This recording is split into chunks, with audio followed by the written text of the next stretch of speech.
Je zou haast denken dat het weer goed gaat met het CDA, want het goen ze het juiste jong in Postplaza. Goed 400 CDA's komen op het listloekersdebat aan en de verwachtings binnen grut. Ik bij Bert-Jan Butijn, weer zil hij jong speciaal naar Sjen. Ik ga speciaal vanavond op Mona Keizer letten, omdat ik die ook erg goed vind. Van Haarsma Buma is er vanavond niet, omdat hij bij het Koendersoverleg zit. Nou ja, dat is begrijpelijk. Hè. Landsbelang gaat voor partijbelang, dus ook een debat hier. Die heeft mijn voorkeur tot het heden. Maar misschien kan Mona Keizer ook nog wat laten zien, waardoor ik de andere kant nog op ga. Dus ik ben benieuwd. En zo komen alle kandidaat-listloekers de arena in. Op 1 januari Siebrand van Haarsma Buma.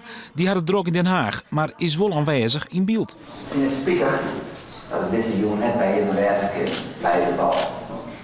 Hij moet in Den Haag wezen. En doorlezen over het crisisakkoord. Het debat ging los. We zagen een volle Madeleine van Torenburg. Ik geloof in de waarde van Europa. Maar ik vind echt dat wij nu scherper moeten kijken naar waar Europa mee komt. En duidelijker moeten zeggen tot hier en niet verder. Een altijd wat populistische Henk Bleker. Wij moeten een volkspartij zijn. Dat is een mooie afsluiting. En dat betekent dit. Einde.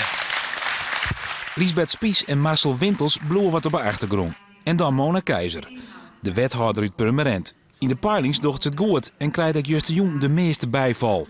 Ik bij het voor het CDA gevoelige thema's. Ik ben een voorstander van het boerkaverbod.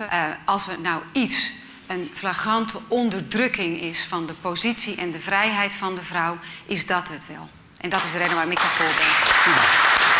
En dan na een uur valt het debat eens wat stil. Wat Henk Bleker, de grote verbjustering van de Seel, zijn vertrek onkundigt. Ik heb nog een verplichting en ik heb niet de beschikking over een filmpje.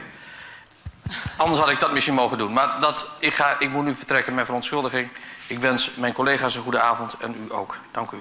Het kind Bleker in Friesland wil er een stemkastje. Maar goed, tijd om de balans op te maken.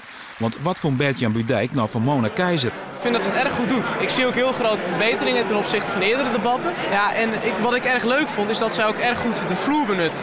Ze liep rond, ze ging in midden op de vloer staan om af en toe te laten zien wat zij ervan vond. En ja, dat vond ik erg goed. Sterke presentatie.